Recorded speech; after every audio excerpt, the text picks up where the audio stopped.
Ouais. Tu Ouais. vois? Tout à fait. Dans toute cette perception, j'ouvre l'accès au miracle, au champ des possibles, écrit dans la Bible. Mais attention, dans une réalité authentique. Hmm. Qu'est-ce que je veux dire par là? La foi, c'est le doute. Ok. Ok, ok. La foi, c'est le doute. Les miracles, la Bible, ce sont des discours inaccessibles à la raison humaine. À la raison humaine. Parce que rappelons-nous, les miracles, c'est pour pouvoir penser à un miracle, il faut se voir comme parfait, comme capable de se lire autrement que selon nos compartiments manquants, selon un déficit. J'ai jamais vu en soi un aveugle voir ou un mort se réveiller. Moi non plus. C'est ça les miracles de la Bible. Ouais. Il n'y a que misère dans le monde. Comme j'ai dit, on se pense selon nos traumas, nos manques. Donc, croire au miracle, c'est une folie pour moi. Donc, je me permets de douter devant Dieu. C'est ça être authentique. Oser douter de sa foi. Et sache que même si tu vivais un miracle, ta condition humaine t'empêcherait de croire en Dieu. C'est ça qu'on a voulu démontrer par rapport aux 10 plaies d'Égypte, les miracles qu'Israël, le peuple a vus, mais ils n'ont pas changé d'attitude.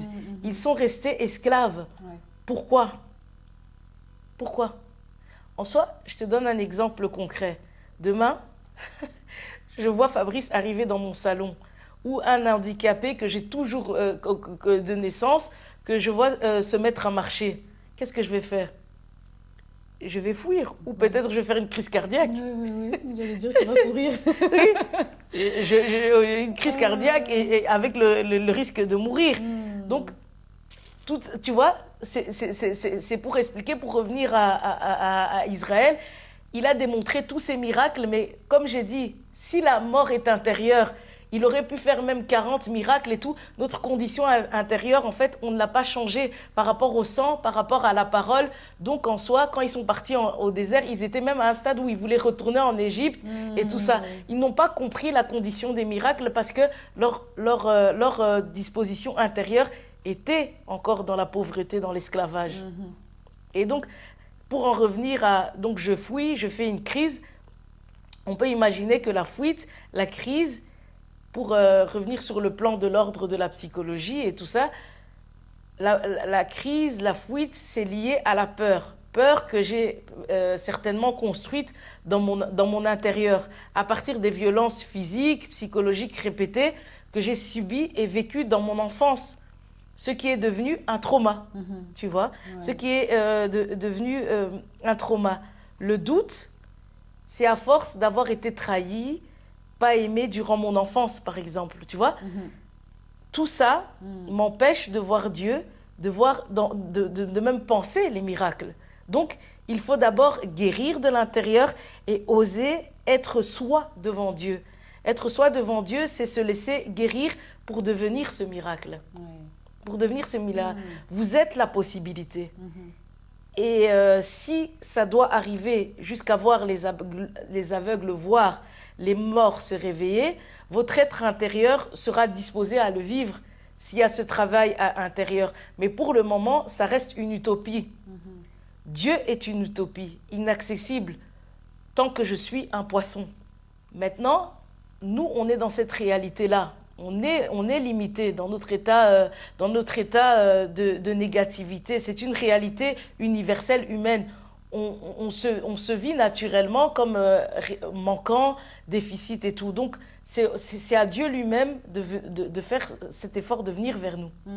Tu vois? Et mon authenticité, ce qui n'a rien à voir avec la pensée positive ou le fait de toujours dire la vérité. C'est deux autres concepts encore très différents. Par exemple, être positif quand ça ne va pas, c'est être faux avec soi. Dire la vérité au risque de te mettre en danger, c'est absurde. Ouais. Tu vois? Et tu sais, c'est comme le jour où mon frère, le cas, était malade. Devant ma mère, j'ai dit, Dieu, c'est un Dieu de M, tu vois, Ok. de M pour ne pas dire le mot, tu vois. Et ma mère était choquée, elle dit, on ne dit pas ça et tout. Mais j'ai été authentique, j'ai arrêté de croire et tout ça. Et étrangement parlant, peu de temps après, je suis passée de la religion à la spiritualité. Je suis passée de la religion à la spiritualité. À quoi j'associe en soi la spiritualité? Ce n'est pas une religion. Pour moi, la spiritualité, c'est le fait de se rencontrer, de rencontrer son être intérieur, de se connecter à nos capacités, notre âme, notre intuition. Pour moi, c'est à ça que j'associe Dieu, la spiritualité. Il nous a créés à son image, c'est de retrouver cette image, donc de se rencontrer intérieurement. Je n'associe pas toute cette spiritualité à une religion. Oui, je vois. Voilà. Oui, et du coup, elle était choquée alors que tu renvoies quelque chose de vrai quelque part par rapport à la situation, vu que à ce moment-là, ton frère est malade. Je vous ai dit, moi, je suis quelqu'un d'authentique. Je ne suis pas là pour croire, pour faire bonne figure. Je crois, et même quand je crois, je suis authentique. Et jusqu'à présent, je n'ai pas été déçue. Même si la vie est déception, dans ma démarche avec Dieu, la religion nous fait croire que quand on est avec Dieu, on ne vit pas de malheur, on nous met dans un monde parallèle, mais Dieu, c'est pas ça. Dieu, en fait, Dieu respecte le choix de tous les êtres humains. Et la réalité de l'humanité, c'est le choix des êtres humains de se voir comme déficitaires. Et donc, tous les malheurs qui arrivent dans le monde, moi, je dis que Dieu n'est pas lié. Ça résulte des choix de tous les êtres humains. D'où il a reçu la domination sur toutes les nations et sur tous les royaumes. Mais cette domination, on a vu que c'était en collaboration avec. Oui, avec nous, quoi. Exactement. Oui. Et donc, voilà, il a incité Adam et les êtres humains s'influencent les uns les autres. On a le choix de refuser, on a le choix de ne pas suivre la mode, on a le choix de ne pas, toi qui parlais de capote et tout ça, on a le choix de se préserver et d'apprendre. Le choix reste. C'est pas parce que tout le monde est dans... En fait, tellement que tout le monde est dans le malheur, on oublie de croire qu'on peut choisir. C'est vrai, effectivement. On a toujours le choix. Exactement. Et donc, pour bien résumer, ce qui se passe, c'est que Fabrice est décédé, tu n'es pas libre, donc toujours un poisson qui a tout de même évolué dans sa foi, qui doute, mais qui reste pleine de sagesse. C'est bien ça? Exactement. Ok. La vie spirituelle, dans mon cas, c'est affronter la mort. C'est affronter la mort. C'est me défaire de mes réactions transgénérationnelles face aux obstacles transgénérationnels. Tu vois, Jésus, quand il a été tenté, le diable est venu le mettre face à des obstacles. Et toute sa vie, il a été face à des obstacles transgénérationnels dans lesquels il n'a pas eu des réactions transgénérationnelles. Là où on voit que Israël, avant ça, il est dans des répétitions, mais lui, il sort de ces répétitions, de ces réactions transgénérationnelles face à tous ces obstacles. Dès le départ, on veut le tuer. Tout ça, je l'ai souvent dit, on veut le tuer à sa naissance. On a voulu aussi tuer les premiers-nés. Tu vois, tout ça qui se répète, les obstacles transgénérationnels. Et la plupart des êtres humains continuent dans des réactions transgénérationnelles. Oui, je vois. Et par l'obéissance, faire le tri des traumas à l'aide de l'intelligence, sans céder aux tentations du diable. L'obéissance était que Jésus a étudié son histoire très tôt. Et moi, mon histoire, j'avais déjà commencé à l'étudier, mais je continue. En fait, en rencontrant la mort, quelque part, je continue. Et donc, par exemple, le décès de mon neveu, qui avait été taxé de sorcier, tu te souviens, au lieu de céder à la douleur, à la peur et en vouloir à ceux qui ont créé le phénomène des enfants sorciers par le biais de la religion, du spirituel, ce qui a créé un phénomène monstrueux, où les enfants ont été mis à la rue du jour au lendemain dans plusieurs pays d'Afrique. J'en ai fait un sujet, tu te souviens, d'études et travaillé sur l'aspect culturel, économique, de la santé, le niveau de la scolarité. On est en fait, donc du coup, cette douleur, je l'ai ramenée à cette règle de différents besoins primaires, secondaires et tout ça. Oui. Et donc, j'ai étudié ce phénomène au travers de cette réalité. Donc, j'ai contré une tragédie émotionnelle, le décès de mon neveu, en y donnant un sens, ce qui n'éteint pas la douleur, certes, parce que ça reste une réalité qui fait mal, mais la rend contrôlable. Ouais, ouais. Et ça ne permet pas que j'habille cette réalité d'un trauma. Ouais. Tu Ouais, vois, je vois. en ayant fait toutes ces recherches. Comme aider les membres de la famille où je me suis fait souffrance, tu te souviens? Oui. J'en ai fait un métier où j'ai coordonné ma manière d'aider. Ce métier m'a permis de coordonner ma manière d'aider en y faisant mon gagne-pain, plus mettre... ça m'a permis aussi de mettre une juste distance. J'ai appris à la distance professionnelle, tu vois, ce que je ne faisais pas au sein de ma famille. Ouais. Mon frère est atteint d'une maladie mentale. Qu'est-ce qui s'est passé au cours de ma vie? J'ai fait une spécialisation en santé mentale. Mon métier était également lié à la santé mentale. Et j'ai aidé ce public. Tu vois, j'ai connu un frère malade et j'ai aidé plus de personnes atteintes de maladies mentales. Donc, et ces personnes atteintes de maladies mentales rencontraient des problèmes au niveau de leur structure familiale. Qu'est-ce que j'ai fait? J'ai poursuivi des études durant 4 ans en systémique, Ah ouais. en Ok. tant que thérapeute. Ouais, je vois. Du coup, au moment où Fabrice décède, je suis en 3e année. Face à moi, face à mon propre système, je me retrouve face à mon propre système quand il décède. Parce que tu te souviens, je me sens comme un os, je suis face à mes réalités familiales, à ces réalités familiales, Oui. ça me renvoie à mon propre transgénérationnel. Et qu'est-ce qui se passe? L'aide des autres me permet de m'aider moi, Ouais, aujourd'hui. ouais. Tu vois? Progressivement, je retrouve mon âme, mon esprit, bien que tous les compartiments soient écroulés.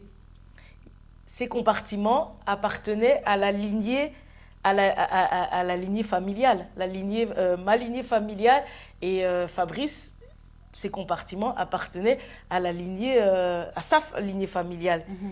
Et comme j'ai dit, ceux invités à la table peuvent se servir aujourd'hui, comme je suis dans la nuit. Donc, en conclusion, j'ai obéi pour voir Fabrice mourir. Et moi, me voir consciemment être enfermée dans le fardeau de mes parents, de ma lignée. Ouais. En soi, si on comprend bien, si on ne sort pas de notre tragédie transgénérationnelle, vu qu'à la fin, Jésus, il ne répond pas par la réaction transgénérationnelle. Il étudie son histoire, ce qui fait que tous les obstacles, il les contre. Mais il finit quand même par mourir. Oui. Donc, on peut comprendre que la présence de ma sœur était donc nécessaire à la durée de notre relation. On a fait 17 ans ensemble pour notre rencontre sur le plan de l'esprit. On s'est rencontrés sur le plan de l'esprit, mais sur le plan aussi amoureux, on était très fusionnels. On se chamaillait beaucoup, mais on était extrêmement fusionnels. Et pour la petite histoire, quand il est décédé, ce qui a été extrêmement dur, c'est que Fabrice, il m'appelait tous les jours. Pendant 17 ans, même pendant le moment de séparation, il m'appelait tous les jours. Et ça, en fait, ça a été difficile parce qu'on avait un lien très fusionnel. Oui. Même si on se chamaillait, on était très, très fusionnel. Et avec lui, ce qui est compliqué, c'est dans le sens où j'ai dit qu'il était collant et tout ça et tout, mais quand je le rencontre à l'âge de mes 16 ans, on ne se lâche jamais. Et donc, le temps que j'ai passé avec Fabrice, j'étais même plus fusionnelle avec lui que les membres de ma famille, tellement on était tout le temps ensemble. Et donc, la première chose qui a été difficile, c'est cette fusion. Oui, c'est ça. Et Il n'y a plus rien à vous recevoir d'un coup comme ça. Exactement. C'est dur. Fabrice était en demande, dans une carence affective. Mais moi, comme j'ai dit, j'ai été comblée par mes 2 parents. Mais on pourrait expliquer comment j'ai pu supporter son côté collant. C'est comme si moi, avec les réalités de ma famille, je n'étais pas dans un manque affectif, ni dans une carence, mais j'étais dans un vide affectif. Ok. À cause de, tu vois, toutes les situations où ma sœur est partie, mon frère est tombé malade, mes nièces que j'ai dû truc, c'est comme si j'ai fait une coupure. Ok. Mais j'étais pas dans un manque. D'accord. Mais j'étais pas dans un manque. Mais en même temps, lui qui était en demande affective et qui était en demande affective, je n'arrivais pas à combler cette.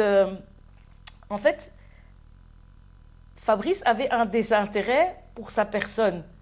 Beaucoup d'amour propre, mais pas d'amour de soi. Tu vois? Ok. Il avait pas d'amour de soi.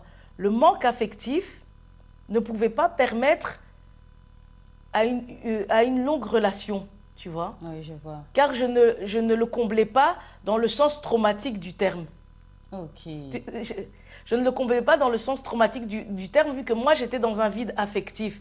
Et c'est pour ça que je dis que la présence de ma sœur était nécessaire, parce que du coup, elle était le bouc émissaire, en fait, qui lui permettait de donner du sens au fait de continuer à rester avec moi. Le problème, c'était ma sœur. Oui, oui, oui, je vois. Et donc, ça nous a permis de rester ensemble, d'avoir des enfants, de se rencontrer à ce niveau-là. Oui.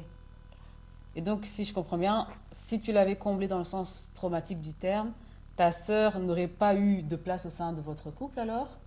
Ah oui, parce Et en ouais. soi et en vérité, Ah, combler au sens traumatique du terme, je le faisais déjà pour ma sœur, oh, c'est vrai. en réalité. Oh, oui.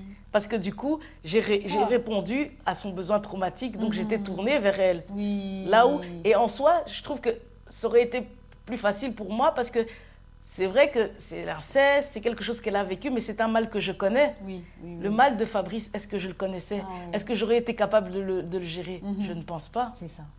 C'est ça. tu vois. Oui. Et concernant sa mort, ça le remet à du 0%. Et moi, je suis à du 0% dans mes compartiments. Mais au-delà de 60, des 60%, voire plus au niveau mental, je suis or et argent. Je connais ma valeur intérieure, sans prétention. Et pour moi, elle est inébranlable. Mhm. Ah oui, génial. Donc, du coup, tu as de la valeur, ton esprit et ton âme ont un prix inestimable, mais sur le plan physique, ta vie, tes compartiments, c'est le chaos. Exactement. Et tu ajoutes j'ai obéi pour voir Fabrice mourir. Ça veut dire quoi tout ça? Euh, Regarde, comme je disais tout à l'heure, Jésus a étudié son système, le monde, sa culture, à partir de ses 12 ans. À partir de ses 12 ans. Il grandit en sagesse, en esprit, gagne le monde et à 33 ans, il va vers sa mort. Il va vers sa mort. Donc, il se donne au requin, au Caïn. Ouais. Il se donne au requin, au Caïn. Il laisse son corps physique, le donne à la croix, aux pharisiens. Pour moi, le corps physique est associé à la culture, à la réalité traumatique, le monde qui est enfermé dans un fonctionnement où les miracles, au sens biblique du terme, sont des contes de fées. Sont des contes de fées, un instrument de contrôle et de secte pour les personnes qui cherchent à vendre du rêve. À vendre du rêve. Jésus ne se définit plus par rapport à ses compartiments, mais sa réalité intérieure, qui est or et argent. Adam, lui, s'est défini par rapport à son corps physique et tout ce qui l'accompagne, toute cette réalité culturelle que je viens d'évoquer, culturelle, sa culture, sa réalité traumatique. On voit bien que réalité traumatique parce qu'après, les enfants meurent, et aussi il travaillera à la sueur de son front, Oui, les oui. accouchements difficiles, Oui. ils sont dans leur réalité C'est ça. traumatique, tu C'est vois. vrai. Et en revenant à moi, mes compartiments sont atteints, mais je ne me définis plus par rapport à ma culture, ma réalité traumatique. Je suis or et argent. Ne me sens plus, je me sens plus grande intérieurement que cette vie extérieure. Ok. Elle perd chaque jour de l'emprise et je me débarrasse de cette culture, de ce système, de ce monde enfermant finalement. À Dieu de me réécrire une toute nouvelle histoire, non plus en lien avec cette lignée destructrice et mon intelligence construise depuis petite me permet de gagner le monde avec ce témoignage. Ah oui. Donc, Fanny, j'ai obéi pour voir Fabrice mourir. C'est que si je restais dans mon transgénérationnel, à la base, je suis une hypersensible. Ce qui m'a valu de faire 2 dépressions dans ma vie. Ok. Avec le développement de mon intelligence émotionnelle, en donnant du sens à ce décès, par tout ce travail, et au préalable, pendant sa mort, cette prise de conscience de ma rechute, j'ai donné du sens au renversement de mon foyer.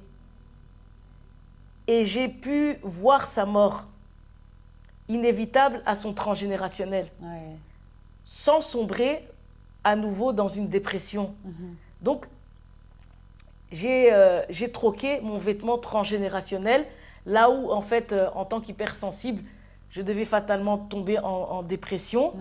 Le fait de déposer mon transgénérationnel, mon corps, comme Jésus, en soi, je suis debout devant vous. Ouais. En fait, je ne coule pas. J'arrive à gérer mes enfants, j'arrive à gérer mon foyer.